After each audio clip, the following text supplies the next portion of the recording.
राधे राधे मित्रों। तो मित्रों, आप लोग राधा किशन के अपकमिंग एपिसोड में देखेंगे कि मित्रों, वीडियो शुरू करने से पहले अगर आप हमारे चैनल पर नए हैं और अगर अभी तक आप लोगों ने हमारे चैनल को सब्सक्राइब नहीं किया है तो चैनल को कर लीजिएगा सब्सक्राइब और बेल आइकन को ऑल पे करके प्रेस कर दीजिएगा, जिससे कि हमारी नई वीडियो का नोटिफिकेशन आपको मिल जाए। तो मित्रों, आप लोग देखेंगे कि राधा गोपा देवी से कहती है, मैं नहीं चाहती कि तुम यहाँ से जाओ, ऐसी क्या विशेषता है तुम में, कौन हो तुम? और फिर गोपा देवी कहती है, मैं तो अब तक गोपा देवी थी, अभी तुम्हारी सखी भी हूँ। रही बात यहाँ रुकने की, तो बात ऐसी है राधा। और फिर राधा कहती, मैं चाहती हूँ कि आप मुझे बीना बजाना सिखाओ। और फिर गोपा देवी कहती है, राधा अच्छी बात है, किंतु बीना बजाना तो जैसे प्रेम की भांति होता है, उसे समझने में सीखने में समय लगता है। ऐसा नहीं है कि एक पहर में या एक दिन में हम सीख गए। और बलराम दाऊ देख रहे होते हैं और जाते हैं समक्ष और कहते हैं, गोपा राधा कह रही है तो सिखा दो ना उसे। और तभी राधा कहती है, सिखा दो ना, रुक जाओ ना गोपा देवी, मान जाओ ना। और तभी कृष्ण स्मरण करते हैं और फिर कहते हैं, ठीक है, अब ऐसे तुम मनाओगी तो मानना ही पड़ेगा ना। और फिर राधा कहती है, धन्यवाद। और फिर आगे आप लोग देखेंगे कि बलराम दाऊ कहते, कान्हा मैं क्या कहता हूँ, रात्रि बहुत अधिक हो गई, आज रात्रि यहीं विश्राम कर लेते हैं। वैसे भी कल प्रातः तुम्हें राधा को बीना बजाना तो सिखाने जाना ही है। और फिर आगे आप लोग देखेंगे कि और फिर बलराम दाऊ कहते हैं, वैसे कान्हा एक बात मुझे समझ में नहीं आई, तुम्हें यहाँ से जाने की इतनी अधिक शीघ्रता क्यों थी? पहले तुमने ब्रजभान जी को मना कर दिया, फिर उसके पश्चात राधा को भी बीना सिखाने से मना करने वाले थे। तुमने तो कहा था कि जब तक तुम्हारी इच्छा नहीं होगी तब तक तुम्हें कोई भी नहीं पहचान पाएगा, स्वयं राधा भी नहीं। फिर समस्या क्या थी? और फिर कृष्ण बताते हैं, मैं यहाँ इसलिए नहीं रुका क्योंकि मैं नहीं चाहता कि उसे ज्ञात हो कि मैं और राधा दोनों साथ हैं। और फिर दाऊ कहते हैं, कौन, किसकी बात कर रहे हो तुम कान्हा? और फिर श्री कृष्ण बताते हैं, कई वर्षों पश्चात वो व्यक्ति पुनः हमारे जीवन में प्रवेश करने जा रहा है दाऊ। और फिर दाऊ कहते हैं, राधा के अतिरिक्त हमारे जीवन में एकमात्र मैया और बाबा ही है कान्हा, और कौन है? और तभी कृष्ण कहते हैं, जैसे मैया, इस नाम से ही मन में प्रेम का संचार हो जाता है, और वो जो आने वाला है उसकी सोच से ही भय व्याप्त हो जाता है। मैया सदैव हमारी ओर आगे बढ़ती है, प्रेम देने के लिए, दुलारने के लिए, मनाने के लिए, लाड़ करने के लिए, किंतु ये हमारी ओर आगे बढ़ेगा हमारे अंत की इच्छा लेकर। यशोदा मैया ने हमें प्रेम के बंधन में बांध रखा है, और वो उसने हमारे वास्तविक माता पिता को हमारे जन्म से पूर्व ही बंदी बनाकर रख दिया है दाऊ। और फिर मित्रों, आप लोग आगे देखेंगे कि कृष्ण बताते हैं, कारागार में डाल दिया है।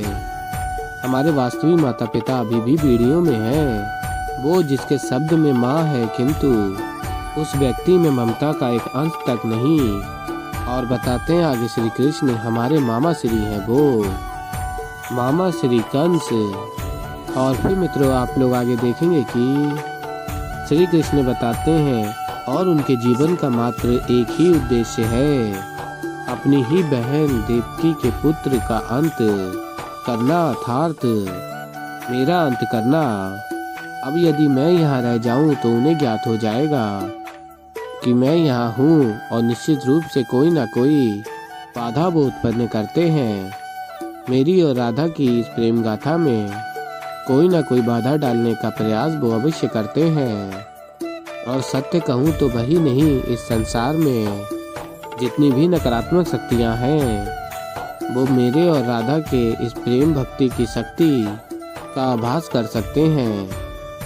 और फिर दाऊ कहते हैं, अर्थात जब जब राधा और तुम मिलोगे तब तक ये सारी नकारात्मक शक्तियाँ और भी अधिक प्रबल हो जाएंगी। इसीलिए तुम वहाँ राधा के पास नहीं रुकना चाह रहे थे, किंतु तुम्हारे चाहे बिना तो कुछ भी होता नहीं है ना कान्हा। फिर इसका अर्थ ये है कि तुम चाहते थे कि ऐसा हो। और फिर श्री कृष्ण कहते हैं, कुछ ऐसा ही समझ लीजिए। और फिर बलराम दाऊ कहते, किंतु क्यों कान्हा, अभी तो तुम्हारी और राधा की पहली भेंट भी ठीक से नहीं हुई है, अभी से क्यों समस्या को बुलावा देना है?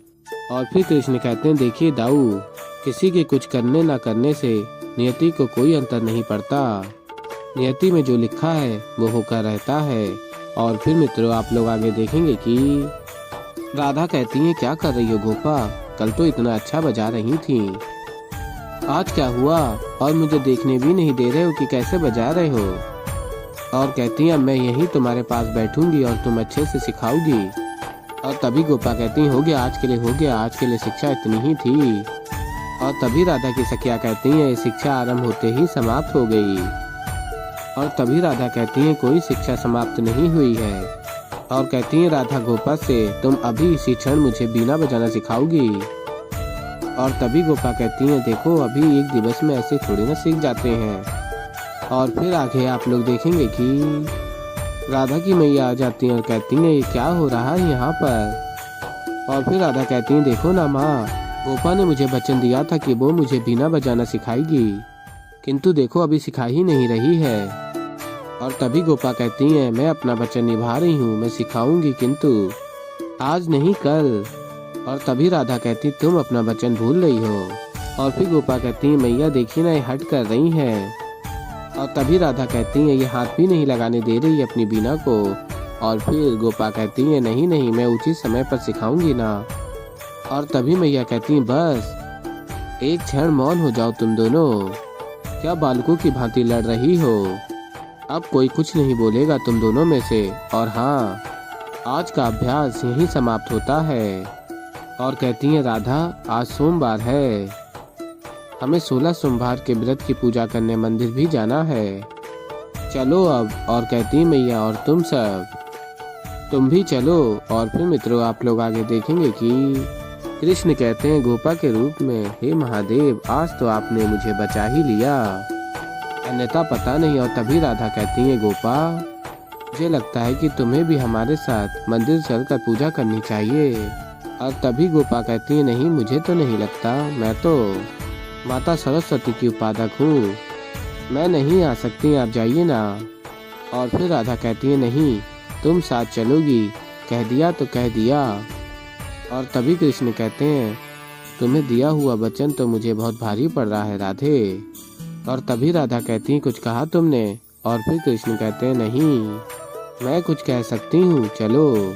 और फिर आगे आप लोग देखेंगे कि बकासुर कहता है, इस गांव में तो कृष्ण कहीं नहीं दिख रहा, किंतु वो यहीं कहीं है, बकासुर तुम्हें खोज कर ही रहेगा कृष्ण।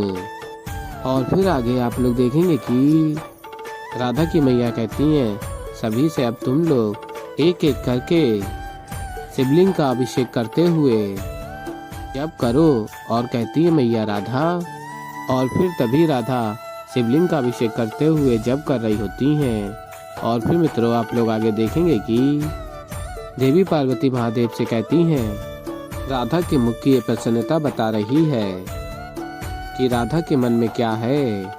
और कृतिला को तो ये ज्ञात ही नहीं है कि जिसे पाने के लिए राधा 16 सोमवार पूजन करने वाली है, वो तो इस समय राधा के साथ ही है।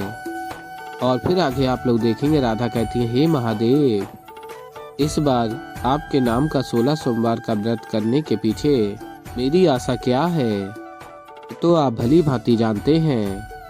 मुझे आशीर्वाद दीजिए कि कृष्ण और मेरा विवाह हो जाए। और कहती हैं, मुझे ज्ञात है कि उस दिवस कृष्ण वहाँ था पर्वत के निकट, किंतु अब मैं उसे तभी पुकारूंगी जब मेरा मन होगा। और फिर आगे आप लोग देखेंगे कि राधा की मैया कहती हैं, गोपा पुत्री अब तुम अभिषेक करो। और तभी गोपा कहती है, नहीं नहीं नहीं, मेरी आयु ही कितनी है, और वैसे भी ये विवाह बल्कि ये सब बातों के विषय में सोचकर ही मेरा मन विचलित हो जाता है, आप ही कीजिए। और फिर राधा कहती हैं, फिर तो ये पूजा आपको अवश्य करनी चाहिए, क्योंकि महादेव तुम्हारे मन का सारा भय समाप्त कर देंगे। एक अच्छी कन्या को एक अच्छा वर तो मिलना ही चाहिए ना। और फिर मित्रों आप लोग आगे देखेंगे कि राधा कहती है, उठो चलो करो अभिषेक। और कहती हैं गोपा से, मांगो महादेव से अपना मन चाहा वर। तो ऐसे ही मित्रों आगे और भी बहुत कुछ देखेंगे। तो अभी के लिए इस वीडियो में इतना ही। तो मित्रों अगर आप लोगों को हमारी वीडियो पसंद आई है तो वीडियो को कर दीजिएगा लाइक, चैनल पर नए हैं तो चैनल को कर लीजिएगा सब्सक्राइब, और बेल आइकन को ऑल पे करके प्रेस कर दीजिएगा, जिससे कि हमारी नई वीडियो का नोटिफिकेशन आपको मिल जाए। और मैं मिलता हूँ जल्दी आप लोगों को एक नई वीडियो के साथ। तो तब तक के लिए मित्रों राधे राधे।